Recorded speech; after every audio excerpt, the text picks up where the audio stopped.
Hello. तो आज हम लोग डिस्कस करते हैं आइस फॉर्म करना, आइस कैसे फॉर्म करेंगे और अगर आइस ट्रांसपेरेंट हो तो क्या नहीं किया। जब मैंने इस टॉपिक पे डिटेल स्टडी की तो काफ़ी सारी साइंस इन्वॉल्व है एक परफेक्ट ट्रांसपेरेंट आइस क्रिस्टल बनाने के पीछे। तो हम वो साइंस भी सीखते हैं और साथ में घर में बना सकते हैं ट्रांसपेरेंट आइस को। तो स्टेप बाय स्टेप देखते हैं। जैसे हम नॉर्मल टैप वाटर लेते हैं और उसको फ्रीज़र में फ्रीज़ कर देते हैं तो वो बिल्कुल ट्रांसपेरेंट तो नहीं होती है, और उसके पीछे रीज़न है पानी में काफ़ी सारे इम्प्योरिटीज़ का होना। साथ में पानी में एयर भी डिज़ोल्व होती है, और एक तीसरे लेवल की प्रॉब्लम होती है जो क्रिस्टलाइजेशन प्रोसेस है वो ऑल साइड से होता है। जैसे आप कोई स्टेनलेस स्टील की बाउल में पानी रख के क्रिस्टल्स फॉर्म करते हैं तो जो आइस का क्रिस्टलाइजेशन है वो ऑल साइड से होता है। बाउल के नीचे से भी आइस क्रिस्टल्स फॉर्म होना स्टार्ट होते हैं, सरफेस से भी आइस क्रिस्टल फॉर्म होना स्टार्ट होते हैं, और ये सारे क्रिस्टल्स ग्रो होके बीच में मिक्स हो जाते हैं तो जो ट्रांसपेरेंसी को बर्बाद कर देते हैं। नेक्स्ट इम्प्रूवमेंट जो था, मैंने नेक्स्ट लेवल ट्राई किया तो उसमें आरओ का पानी ले लिया कि इसमें डिज़ोल्व इम्प्योरिटीज़ बहुत कम होती है।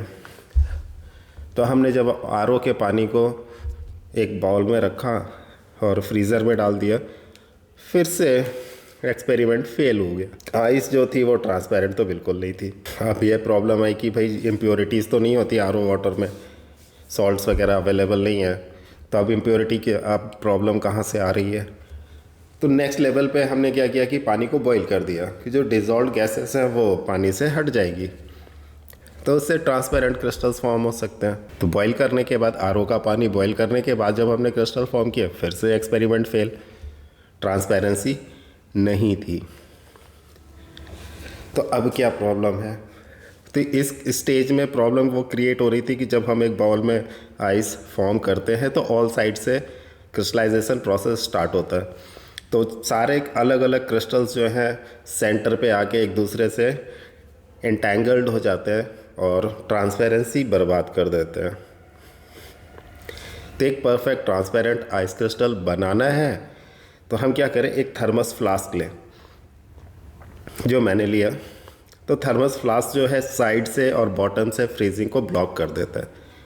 थर्मस फ्लास्क में आप केवल सरफेस से फ्रीजिंग हो सकती है। थर्मस फ्लास्क में जब हमने क्रिस्टल फॉर्म किया तो परफेक्ट ट्रांसपेरेंट क्रिस्टल मिल गया, लेकिन इसमें एक अमेजिंग साइंस भी इन्वॉल्व है, और वो साइंस ये है जैसे इसमें कुछ मेटल्स की रिफाइनिंग और सिलिकॉन वगैरह के अल्ट्रा प्योर सिलिकॉन बनाने के लिए ये टेक्निक यूज़ की जाती है।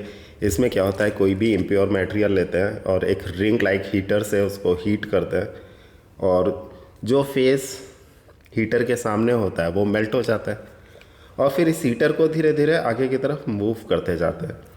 तो जो इम्प्योरिटीज़ हैं वो मोल्टन फेस में रह जाती हैं, और जो हीटर के पीछे के पोर्शन का मेटल है वो फ्रीज़ होता जाता है, सॉलिडिफाई होता जाता है। तो इम्प्योरिटीज़ उस पार्ट से रिमूव होती जाती है और मोल्टन फेस में शिफ्ट होती जाती है। तो ये एक इंटरेस्टिंग सी साइंस है जिससे अल्ट्रा प्योर मेटल्स फॉर्म किए जाते हैं, और जोन रिफाइनिंग नाम से जानते हैं इसको।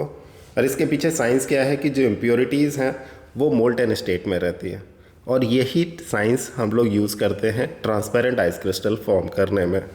तो जब थर्मस फ्लास्क लेते हैं, जैसे हमारा फ्लास्क है, बॉटम से और साइड से हमने हीट ट्रांसफ़र रोक रखा है, केवल टॉप से ही कूलिंग हो रही है, और जो आइस क्रिस्टल्स है केवल टॉप से ही फॉर्म होंगे। तो जो इम्प्योरिटीज़ हैं वो नीचे मोल्टन फेस में शिफ्ट होती जाएगी।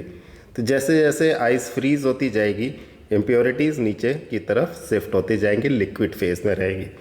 तो जो आइस का क्रिस्टलाइजेशन है वो प्रॉपर होता है और उसमें कोई इम्प्योरिटीज़ भी नहीं होती हैं, और इस तरह से हमें एक प्रॉपर आइस क्रिस्टल मिल जाए। So guys, this is it for today. Stay creative, see you next time, bye bye.